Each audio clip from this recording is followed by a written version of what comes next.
Hello, everyone. Welcome to the third lecture for week 5, where now we will be focusing on political participation. So moving from the question of what people think and why to how people's thinking has shifted to how people actually translate these attitudes, beliefs, and preferences into political action.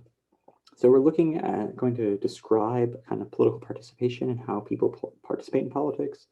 And then focus on explaining why people participate the way they do, looking at that reading. Looking at your reading for the other kind of scholarly piece, the Brady, Verba, and Schlozman article. So how do people participate in politics? Well, there's lots of ways to participate in politics. The most obvious one we think of usually is voting, right? But we can also participate in politics by giving money to political campaigns. People participate in politics by calling their representatives, writing to them, trying to lobby them, writing letters to the editor. People participate in politics by volunteering for different political campaigns, right? Whether on specific issue areas or for particular candidates or political parties. They participate in politics by deciding to run for office themselves. They participate in politics by attending protests and engaging in civil disobedience. People participate in politics by engaging in conversation and dialogue with their peers, with their families, trying to change people's minds. So we tend to think of politics as like, well, you vote and then politics happens in state capitals or in Washington, D.C. But there's lots of different ways to participate in politics. But one thing that they all have in common is that there are, to use the language of economists, opportunity costs. If you are spending all day at a protest, right, that's time that you aren't doing something else, right? If you're giving money to a political campaign or a candidate or an organization, that's money that isn't going somewhere else, right? Time and resources that you devote to political participation trade off with time and resources that you could devote to other factors. So why do people participate in politics? And I don't mean why in the sense of kind of like some sort of like motivation, but the kind of real social and material factors that determine whether people participate in politics or not. So in 1995, Brady, Verba, and Schlozman provide what they call the resource model of participation. Where instead of just looking at kind of social economic status, right? They summarize SES, where the traditional literature had been like, oh, the greater your social economic standing, the more likely you are to participate in politics. They want to kind of add a little bit of nuance there by looking at resources. So what are the different resources that drive political participation? And they focus on 3 key resources: money, free time, and civic skills. Now, money is obviously stratified by social economic status, right? If you have higher socioeconomic status, you have more money. That's kind of definitional. But free time is shaped by life circumstances, right? Not necessarily SES. You might not have if you have high social economic status, you actually might not have a lot of free time because you're a lawyer or an investment banker and you are working a lot. If you are retired, you might have more free time. If you have been recently laid off, you might have more free time that you could devote towards political campaigns, right? Or political activity. So this isn't really SES. And civic skills, they actually find, is stratified mostly by educational attainment. So not necessarily the employment rate, but the types of jobs that you're employed in. That like people who have greater education are employed in more type of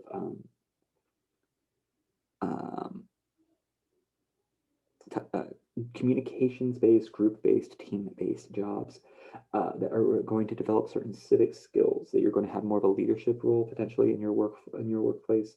And then it's also not reinforced by out-of-work participation, right? If you are in like your church's like governing organization, if you are engaged in other kind of like if you're a member of the League of Women Voters, if you're engaged in other sort of organizations.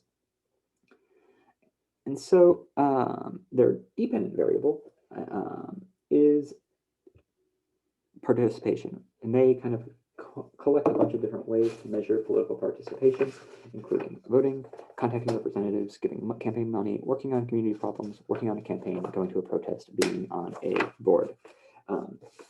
And so they are, if you look at the model on page 277, we get a kind of a resource model that your different kind of resources are going to give you different types of skills and different types of money and different types of free time that based on these, like your educational attainment, your occupation. This is this chart on figure 3 on page 277 that we'll look at. And that's going to impact your ability to participate in political action. Now, obviously, this is all moderated by the intermediate variable of political interest, right? If you have no political interest, you're not going to be very involved in politics. And so they test the correlation between these resources and measures of political activity. And they find fairly strong correlations for all of them. Now there's a homogeneity problem. So what if political interest drives both of these outcomes? And so they do a 2-stage OLS regression. If that means nothing to you, don't worry, you'll learn about it when you take research methods.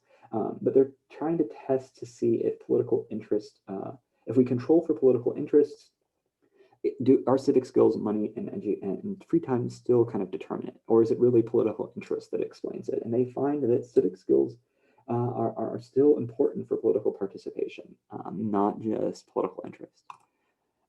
Key to voting is interest in free time. You have to have the interest in politics, and you also have to have the free time to, figure out how to vote, register to vote, go and vote yourself. We're looking at giving money. This is obviously correlated with having money. If we're looking at volunteering time, it's actually not free time, but civic skills. That if you do not have civic skills, you're likely to use that free time because of that idea of opportunity costs to volunteering for political campaigns. It's going to, but where if you do have those skills, if you've developed those skills in the workplace or in out-of-work participation and group membership, you're more easily to transfer those skills to political participation. Now, the problem with this study is that it focuses it treats these kind of civic skills, political interest, free time, money as these kind of individualistic criteria.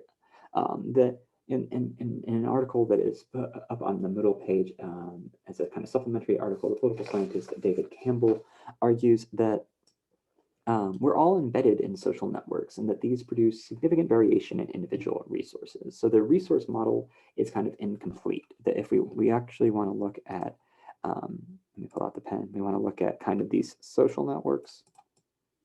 These are going to shape the resources and these are going to shape political participation.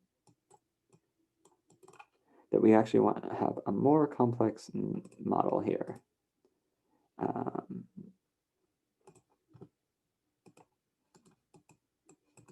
And we want to clear options, reset.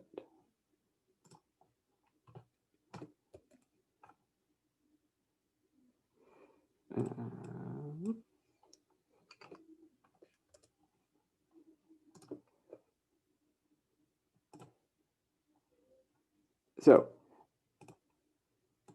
what are these social networks? Well, education does more than just provide you with a better job and more money, but it also sorts you into social groups. That different social groups are kind of shaped by your education. That you're going to both have different types of social networks, but you're also going to have greater social status, and they're likely to have more at stake in political participation. That religious attendance, it's not can shape political participation, not because religiosity is correlated with political participation, but because you develop civic skills through participation in like church governing boards, or you have social networks at church. Mobilization is driven by social networks, that people pressure you to vote, that you might not know about an issue or care about an issue, but people might push you towards acting in a particular way. Social networks also shape our political knowledge, as we talked about earlier. And more partisan networks can encourage more participation. So if all of your friend groups are more politically active and more partisan, that's going to encourage more participation than if they're more ideologically diverse. And social networks can reinforce norms of voting. And there's been a recent study that finds that digital social networks help this, that randomly assigned a message on Facebook reminding people to vote, and that those who got this a random message on Facebook had a significant effect on people's likelihood to both seek out political information and vote, and also to talk to their friends on Facebook about voting, like posting a message to someone else reminding them to vote.